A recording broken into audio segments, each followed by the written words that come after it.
শুভ সন্ধ্যা। আমরা শুরু করছি ফাইন আর্টস টেকনোলজির বাংলাদেশের শিল্পকলা নিয়ে আলোচনা। আজকে আমাদের দ্বিতীয় ক্লাস।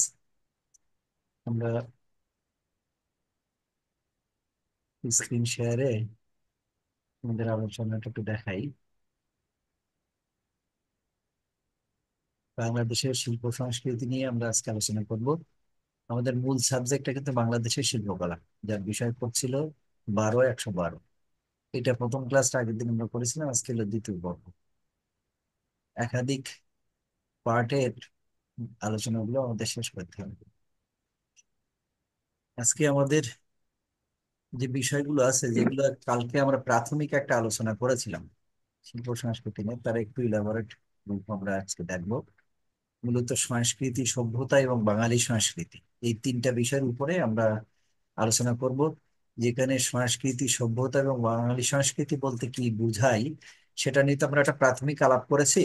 আর এইটার উপরে বিস্তারিত আহ আমরা দর্শনের বিভিন্ন দৃষ্টিকোণ থেকে মূলত এই বিষয়গুলো আমরা আলোচনা করব।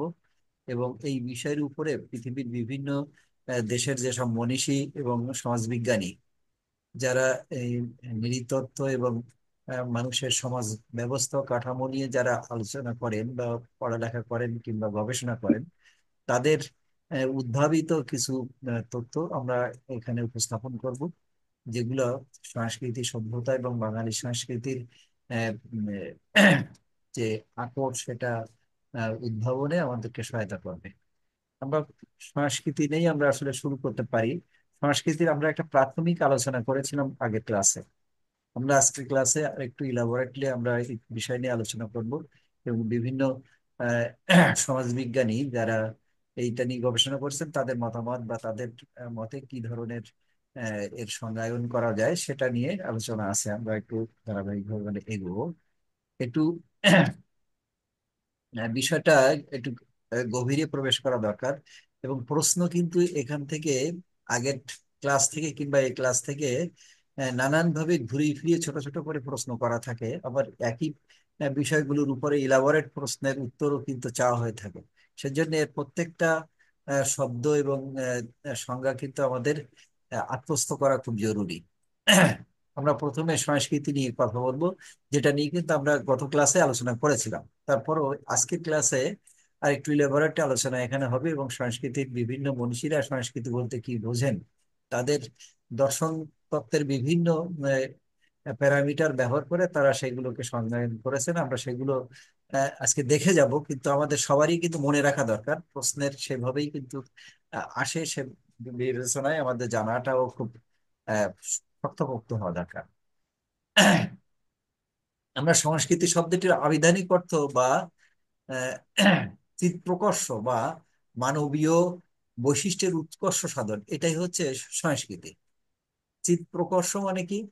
মানে চিত্র আকর্ষ থেকে যে বিষয়টা কারণে আমরা আকর্ষিত হই, সেই বিষয়টা উন্নয়ন ঘটানো, যে বা মানবিক গুণাবলীর বৈশিষ্ট্য আহ, উন্নত সাধন করাই হচ্ছে সংস্কৃতি। এই সংস্কৃতি আমাদের বাংলা ভাষায় এটা খুব আগে এটা ব্যবহার হয়নি। এটা 1922 সালে প্রথমে এই শব্দটি আমাদের ভাষায় অন্তর্ভুক্ত হয়। এবং সেই থেকে এই সংস্কৃতির একটা সংজ্ঞায়ন বাংলা ভাষায় কিভাবে আসছে সেটার আমরা ব্যাখ্যা দেখব।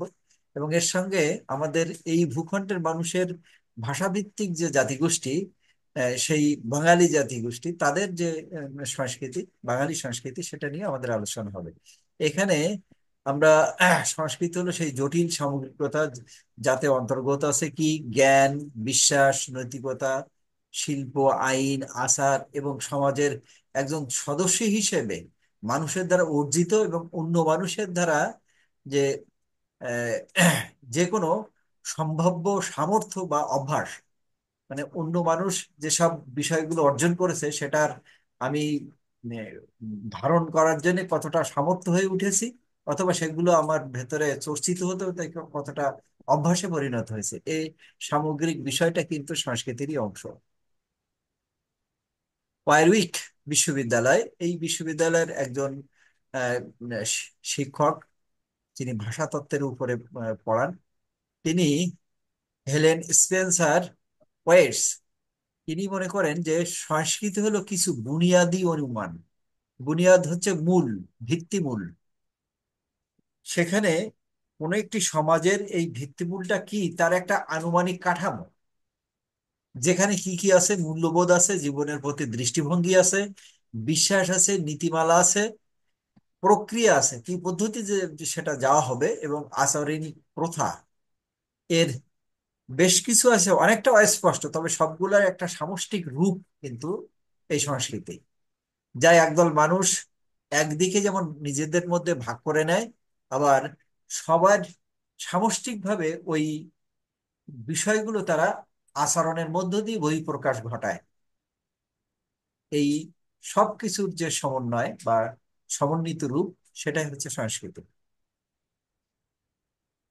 আমরা যদি এর সংজ্ঞায় দিতে চাই, তাহলে সেই সংজ্ঞা দেওয়ার ক্ষেত্রে এদেরকে আমরা প্রথমে এটাকে দুভাগে ভাগ করব।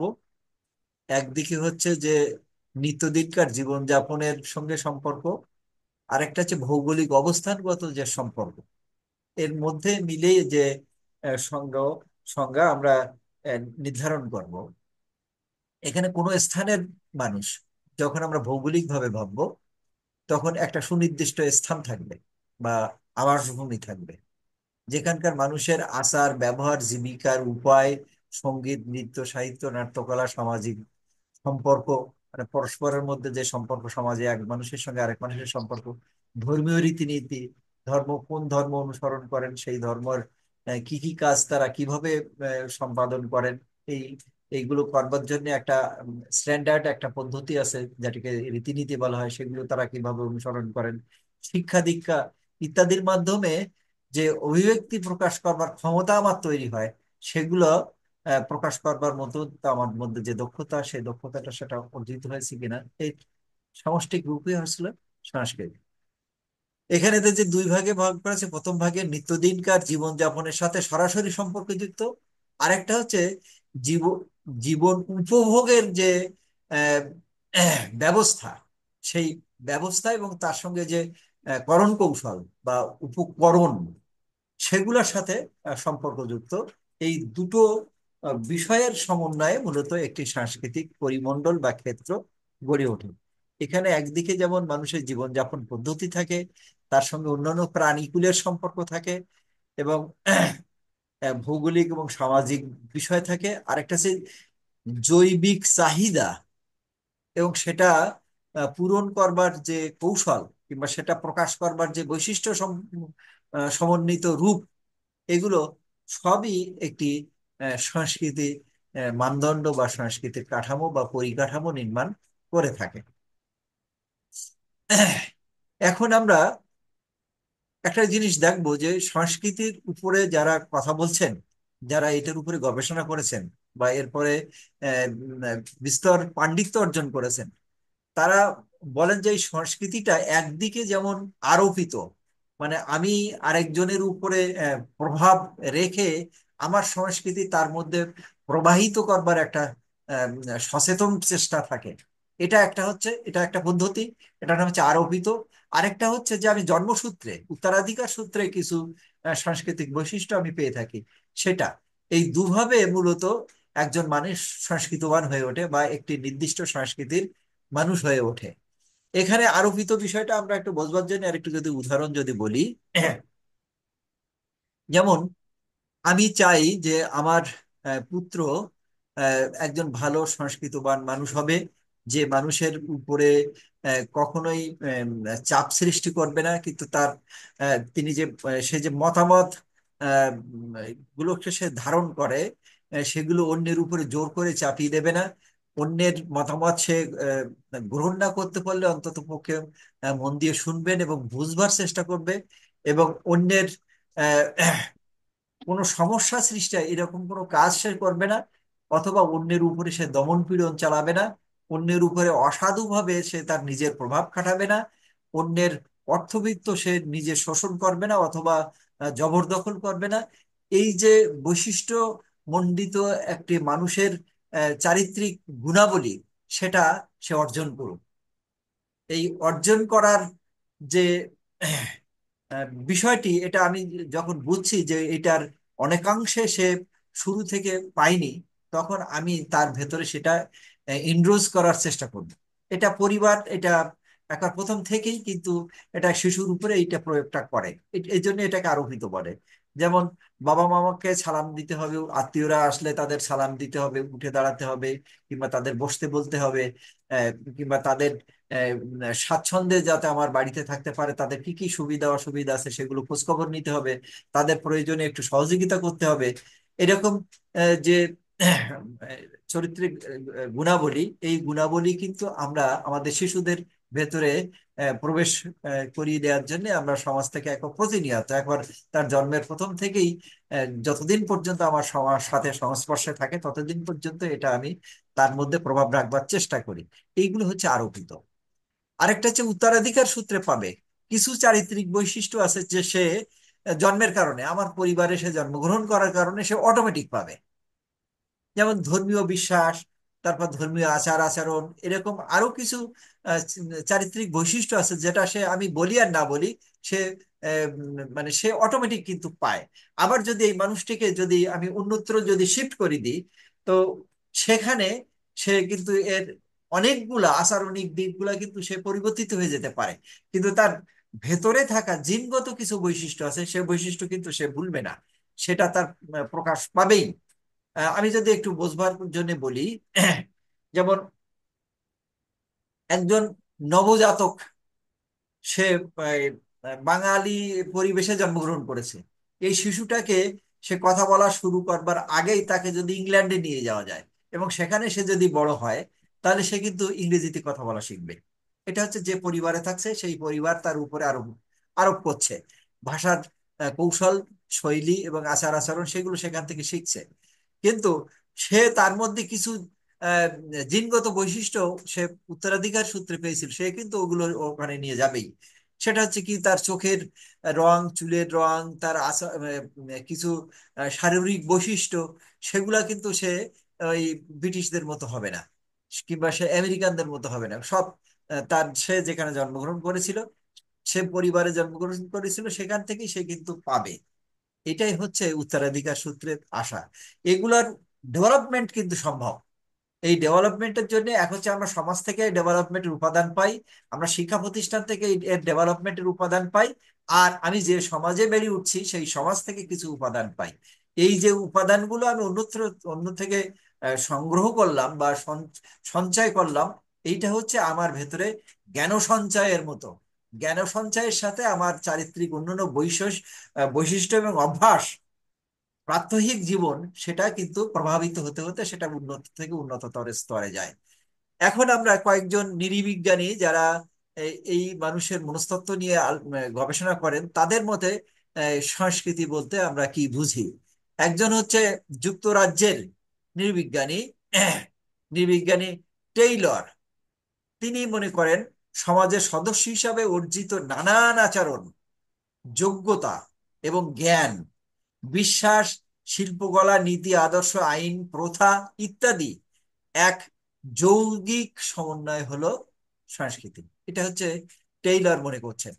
আবার মার্কিন যুক্তরাষ্ট্র, মার্কিন যুক্তরাষ্ট্রের আরেকজন নৃবিজ্ঞানী মেলোনস্কি, তিনি মনে করেন সংস্কৃতি হলো মানব সৃষ্ট এমন সব কৌশল বা উপায় যার মাধ্যমে সে তার উদ্দেশ্য চরিতার্থ করতে পারে। উদ্দেশ্য মানে কি, সে সমাজের যে জায়গায় আছে বা যেখানে বড় হচ্ছে, যে সমাজে সে তার আধিপত্য বিস্তার করতে চায়, সেখানে সে যে উপায়ে তার এই কৌশলগুলো, তার এই ভাবনাগুলো, তার সেই চিন্তনগুলো ইন্ডোজ করতে পারবে বা চরিতার্থ করতে পারবে, সেটাই কিন্তু তার সংস্কৃতি।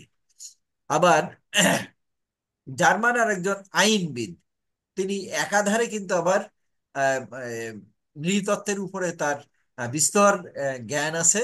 একই সাথে তিনি জীবতত্ত্বের উপরেও কিন্তু তার অনেক পড়ালেখা আছে। এই মানুষটি স্যামুয়েল পুফেন পুফেনডর্ফে, তিনি মনে করেন সংস্কৃতি বলতে সেই সকল পন্থাকে বোঝায়।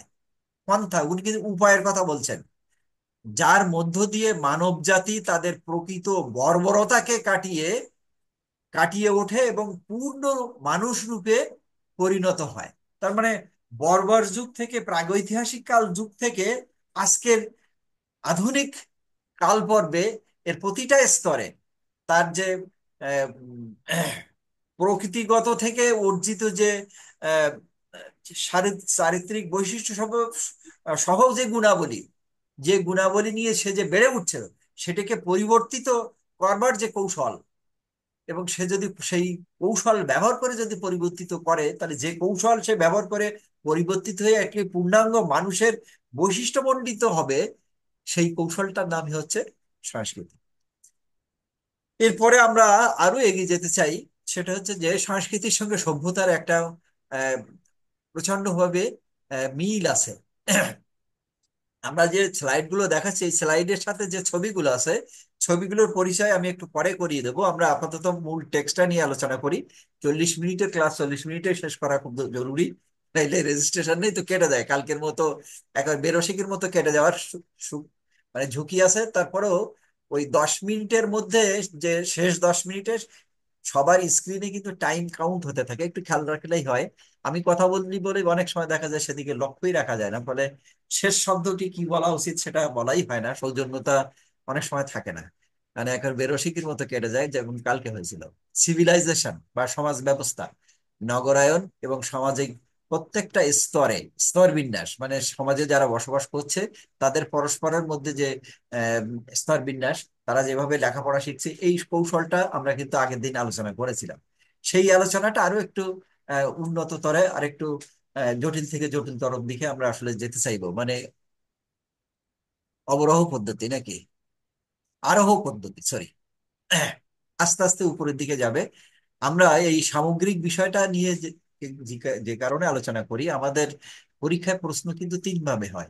এক হচ্ছে এক কথায় উত্তর দাও, তখন যদি সভ্যতা কি বলি, তখন সভ্যতার এক লাইনে কিন্তু উত্তরটা হবে।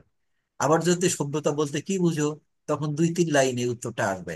আবার যদি সভ্যতা সম্পর্কে আলোচনা করো, তখন এটা 5 নম্বর কিংবা 10 নম্বরে, যখন 8 নম্বরে যখন প্রশ্ন থাকে, তখন কিন্তু ইলাবরেটলি সব বিষয়গুলো কিন্তু আমাদের আলোচনার মধ্যে নিয়ে আসতে হবে। সেজন্য বিভিন্ন ফ্রেমে, টাইম ফ্রেম বলি, তার সঙ্গে মিল রেখে আমাদের এই জ্ঞানের আহ, গভীরতাটা বাড়িয়ে নিতে হবে। যাই হোক, সভ্যতাকে প্রায়শই আরো কিছু সামাজিক, রাজনৈতিক ও অর্থনৈতিক বৈশিষ্ট্য দ্বারা সংজ্ঞায়িত করা যায়, যেগুলোর উপর সভ্যতা নির্ভরশীল। আর সেগুলো হলো কেন্দ্রীকরণ কেন্দ্রীকরণ মানুষ এবং অন্যান্য জীবের আবাসন, শ্রমের বিশেষায়িতকরণ, সাংস্কৃতিকভাবে সৃষ্ট উন্নয়ন, আদর্শ, আধিপত্য স্থাপন, ভাস্কর্য, স্থাপত্য ইত্যাদির উপরে আহ, তার নিয়ন্ত্রণ বা প্রভাব, এবং খাজনা বা কর দেয়ার এবং কর আরোপ এবং সেটা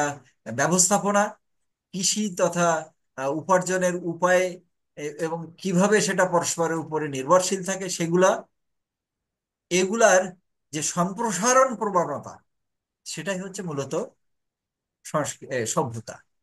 এবং এটার যখন একটি প্রয়োগ হয়, উঠে একদল মানব গোষ্ঠী সেটাকে মান্যতা দিয়ে গোষ্ঠীবদ্ধভাবে বসবাস করে, এবং বছরের পর বছর, প্রজন্ম থেকে প্রজন্ম এটা যখন পরিব্যাপ্ত হতে থাকে, তখন এই যে অঞ্চল ভিত্তিক মানব গোষ্ঠী, তারা একটা সভ্যতার সৃষ্টি করে, বা তাদের একটা সভ্যতা গড়ে উঠেছে বলে ইতিহাস এবং সমাজ সেটাকে স্বীকার করে নেয়। এখন এরকম অনেকগুলা সভ্যতা সারা পৃথিবীর বিভিন্ন স্থানে গড়ে উঠেছিল। এর অনেক সভ্যতা কিন্তু ধ্বংস হয়ে গেছে, প্রাচীন প্রায় সব সভ্যতাই ধ্বংস হয়েছে। কিন্তু একমাত্র প্রাচীন চীন সভ্যতা বা সৈনিক সভ্যতা, সেটা পরিবর্তিত হয়েছে, বিবর্তিত হতে হতে আজ পর্যন্ত টিকে আছে। আর প্রাচীন কালে সারা পৃথিবীতে অন্য অন্য সকল অঞ্চলে যেসব সভ্যতা গড়ে উঠেছে, তার সবগুলোই কিন্তু নষ্ট হয়েছে। কোনো সভ্যতা অনেক দিন, হাজার বছর ধরে সেটা চলমান ছিল, আবার কোনো সভ্যতা অল্প সময়ের জন্য ছিল, কিন্তু তারা একটা সমাজ ব্যবস্থায় নাড়া দেওয়ার মতো বা একটি বিশেষ স্তরে উন্নয়ন ঘটানোর মতো তারা কিন্তু ক্ষমতা তারা দেখাতে পেরেছে বা সক্ষমতা তারা দেখাতে পেরেছে। ফলে সেই সকল সভ্যতা আমাদের জানবার, তাদের সম্পর্কে বুঝবার এবং তাদের থেকে অনুশীলন করে জ্ঞান অন্বেষণ করার সুযোগ আমাদের কিন্তু থাকবে, আমরা সেই সুযোগ পাবো অবশ্যই। সভ্যতার আরেকটা বলা হচ্ছে যে এই কোনো একটা অঞ্চলের মানুষের নিজস্ব আইন ব্যবস্থা থাকবে, সেখানকার জীবন ব্যবস্থা থাকবে, আত্মরক্ষার নিজস্ব পদ্ধতি থাকবে। এগুলো সভ্যতার অংশ। এখন আমরা যদি আত্মরক্ষার নিজস্ব পদ্ধতির কথা যদি বলি, এখনকার সময় আত্মরক্ষার বিভিন্ন পদ্ধতি আছে না, এই পদ্ধতিগুলো কিন্তু সব সমাজ ঠিকঠাকভাবে মান্যতা দিচ্ছে না। যখন আমি আহ, ইরানের কথা বলি এবং পাশাপাশি ইসরায়েলের কথা যদি বলি, তাদের দুদলেরই আত্মরক্ষার ব্যবস্থা কিন্তু একরকম না। যদি ইরান আত্মরক্ষার ব্যবস্থা করে এবং সে তার আত্মরক্ষার ব্যবস্থা যদি উন্নয়ন ঘটায়, অন্য দেশ বিশেষ করে মার্কিন যুক্তরাষ্ট্র এবং তাদের মিত্ররা এটাকে কখনোই মান্যতা দেয় না। তারা মনে করে যে ইরানের আত্মরক্ষার ব্যবস্থা যদি সে ডেভেলপ করে তাহলে আমাদের আত্মহননে সামিল হবে, অতএব ওদের আত্মরক্ষার ব্যবস্থা উন্নয়ন ঘটানোর সুযোগ দেয়া হবে না। এভাবেই তারা এক- ওদের উপরে প্রভাব সৃষ্টি করে বা চাপ সৃষ্টি করে। এই চাপ সৃষ্টি করার যে কৌশল বা অপকৌশল, এটা কিন্তু একটি স্খলিত সংস্কৃতি বা নষ্ট হয়ে যাওয়া, পচে যাওয়া বা খারাপ সংস্কৃতির উদাহরণ। তাহলে যারা এই কাজটি করছে, ইসরায়েল সহ আমেরিকান গোষ্ঠী, তারা কিন্তু সেই সংস্কৃতির চর্চা করছে যে সংস্কৃতি আমরা কিন্তু মান্যতা দিতে পাচ্ছি না। সারা পৃথিবীর আরো অনেক সংস্কৃতবান মানুষ তারাও কিন্তু এটা মানতে পারছে না, কারণ এটা কোনোভাবেই মান্যতা দেওয়ার মতো কোনো আহ, বিষয়ই না। কারণ ওদের যে কৌশল, সেই কৌশল একটি জাতিগোষ্ঠী তথা নরগোষ্ঠী ধ্বংস হয়ে যাওয়ার মতো আহ, উদ- আহ, যে ব্যবস্থা বা আহ, অপকৌশল, সেটার কিন্তু তারা বাস্তবায়ন করতে চাইছে। সে কারণে এই সংস্কৃতি কিন্তু মান্যতা দেওয়া হচ্ছে না বা মানা হচ্ছে না। যদিও ক্ষমতার দম্ভে তারা এত বেশি বলীয়ান যে অন্যের উপরে এই প্রভাবটা কিন্তু তারা নিরন্তর খাটিয়ে যাচ্ছে। যাক, আমরা এগিয়ে যেতে চাই। এর সাথে থাকবে কি, তাদের নিজস্ব কৃষি ব্যবস্থা থাকবে, তাদের রাজতন্ত্র থাকবে অথবা নির্বাচন পদ্ধতি থাকবে, সরকারি বিভিন্ন পদ্ধতি থাকবে। আর কি থাকবে, তাদের একটি সাধারণ ভাষা থাকবে। কোথায়?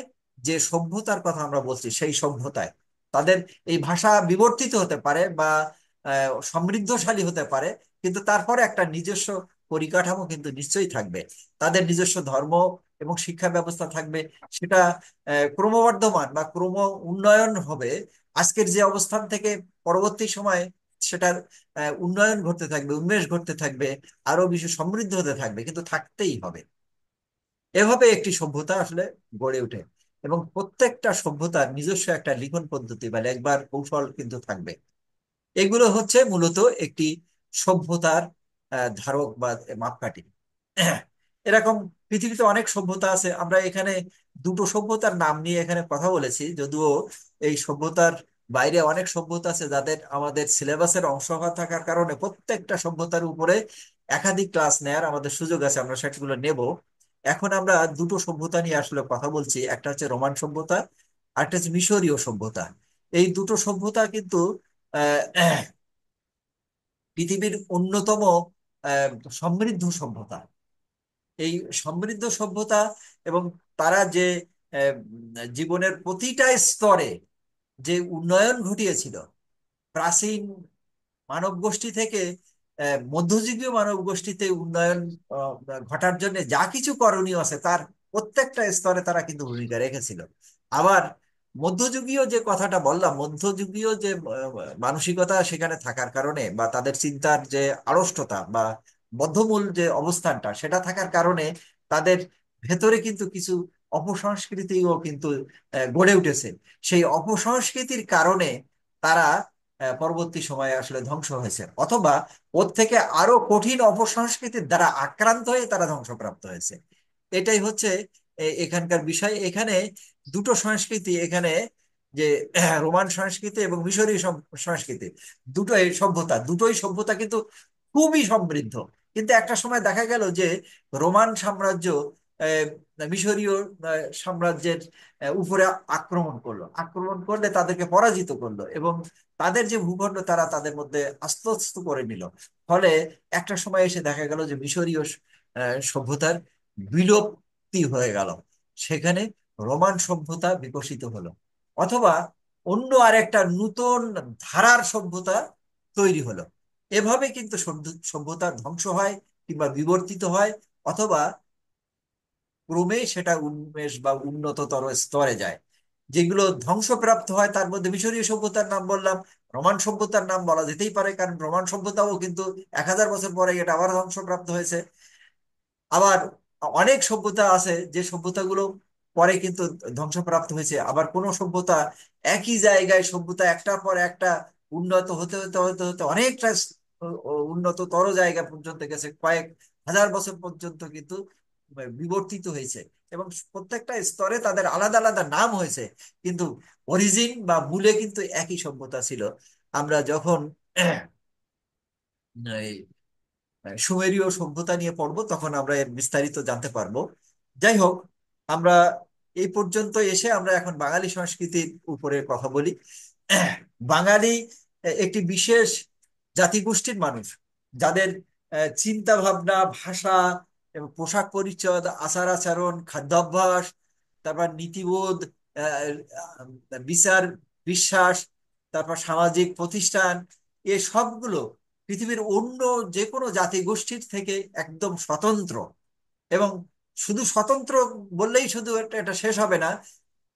এই এই সংস্কৃতির যতগুলো প্যারামিটার আছে তার সবগুলোই কিন্তু এখানে বিরাজ করেছে, কিন্তু অন্যদের থেকে একটি স্বতন্ত্র অবস্থান থেকে বিরাজ করেছে। এই স্বতন্ত্র অবস্থানে থাকা যে সাংস্কৃতিক বৈশিষ্ট্য, সেটা হচ্ছে বাঙালি সংস্কৃতি। বাঙালি সংস্কৃতির সাথে নৃতাত্ত্বিক বৈশিষ্ট্যেরও যেমন বিষয় আছে, এখানকার মানুষের মূল্যবোধের একটি বিষয় আছে, এবং এই মানুষের জীবনাচরণ পরপর যে উন্মেষ ঘটেছে তারও কিন্তু ধারাবাহিক একটা আহ, বর্ধিষ্ণু ইতিহাস কিন্তু এর সঙ্গে সম্পৃক্ত। সবগুলো মিলিয়ে একদিকে যখন হাজার হাজার বছর ধরে একই অঞ্চলে এর বসবাসের কারণে তার একটা স্থায়িত্ব এসেছে, তার নৃতাত্ত্বিক একটি বৈশিষ্ট্য সেখানে এসেছে, তার ধর্মগোষ্ঠীর যে বিশ্বাস, সেই বিশ্বাসটা এসেছে, তার মধ্যে আরো কিছু শাখা উপশাখা গোষ্ঠীও এর মধ্যে এসেছে, কিন্তু তাদের সবার সমন্বয় নিয়েই কিন্তু এই কাজটা করেছে। আবার নানান শ্রেণীর মধ্যে, নানান সংস্কৃতির মধ্যে একটি মিল ঘটানোর ব্যবস্থাও কিন্তু এই বাঙালি সংস্কৃতিতে আমরা কিন্তু লক্ষ্য করেছি। এবং সেটা এই মিলমিশে অন্য সংস্কৃতির যে বৈশিষ্ট্যগুলো, সেগুলো আত্মস্থ করার পর নিজের যে বৈশিষ্ট্যটাকে সেটাকে আরো একটু উন্নততর স্তরে নিয়ে গেছে।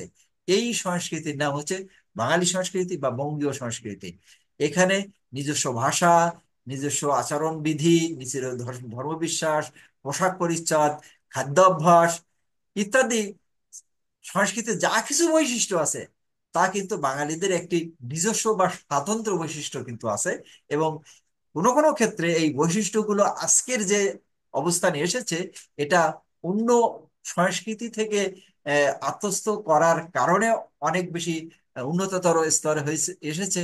এটা কিন্তু বলা যেতে পারে নিঃসন্দেহে, কোনোভাবে বাহুল্য নয়।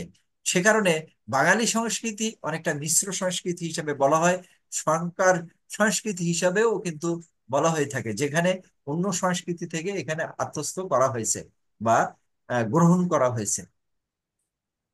আমরা বাঙালি সংস্কৃতির কিছু বৈশিষ্ট্য নিয়ে যদি আমরা কথা বলি, যেমন বাঙালি সংস্কৃতিতে কিছু আহ, মেলা আছে, কিছু পার্বণ আছে, কিছু উৎসব আছে, কিছু আচরণিক ধর্ম আছে, যেগুলা বাঙালিদের জন্য একদম স্বতন্ত্র, এবং অন্য পৃথিবীর অন্য জাতিগোষ্ঠীরা সেইটা বিশ্বাসই করে না বা সে ধরনের আচরণ করে না।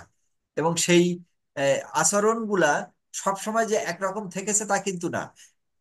মানে বিভিন্ন কাল পর্বে ওই স্থানে, মানে আমরা যেখানে আছে ভারতীয় উপমহাদেশ, এখানে যারা শাসন করেছে বা শাসন ক্ষমতায় ছিল, তাদের যে সংস্কৃতি সেখান থেকে কিছু আমরা ধার করেছি বা আমাদের কাছে তারা আরোপ করেছে বা আরোপিত হয়েছে।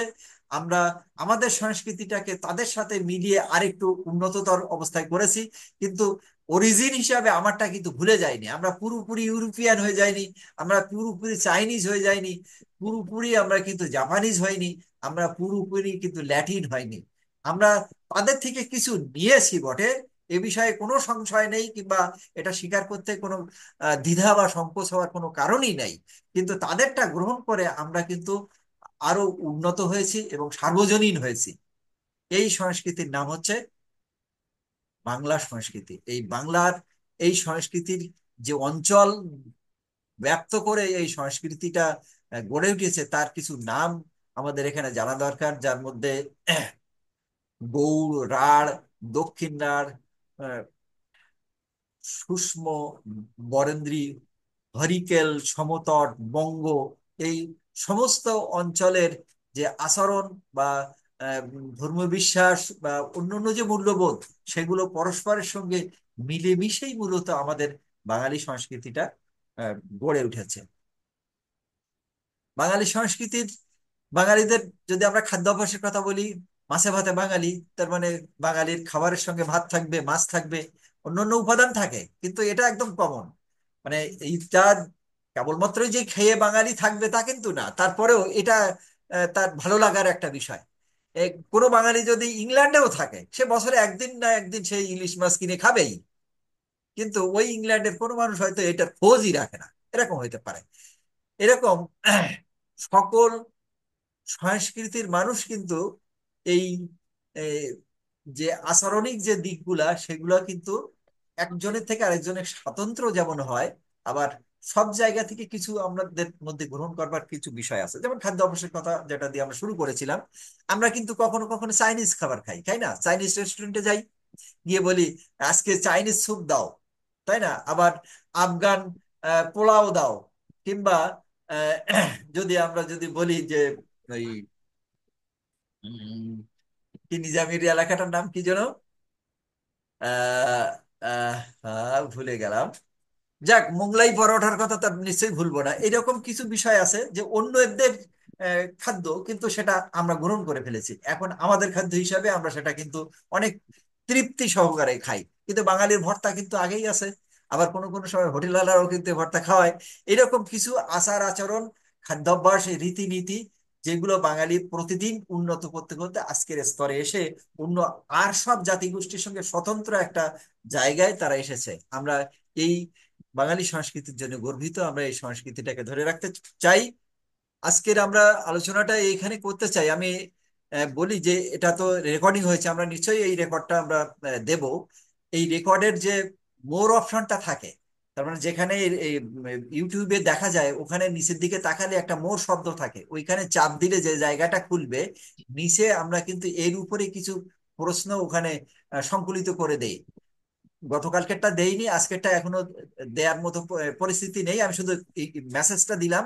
নেক্সট ক্লাসে পাওয়া যাবে, মানে এই যে ভিডিওটা এখন তৈরি হচ্ছে 1 মিনিটের মধ্যে কেটে যাবে বোধহয়, এইটার সাথে প্রশ্নগুলো থাকবে, এগুলো কিন্তু দেখতে হবে। আর কোনো বিষয় যদি বুঝতে অসুবিধা হয়, তাহলে ওখানে লিখে দিতে হবে। আমি পরবর্তী ক্লাসে সেই বিষয়গুলো নিয়ে আলোচনা করব, আমার অন্য আলোচনার সাথে একটু মিলিয়ে নিয়ে। তা ঠিক আছে, আমি 1 মিনিটের মধ্যে বা আমরা শেষ করবো। কারো কোনো কথা থাকলে একটু শুনি।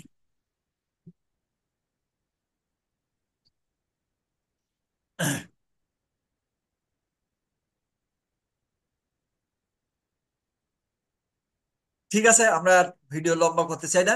সবার জন্য শুভরাত্রি।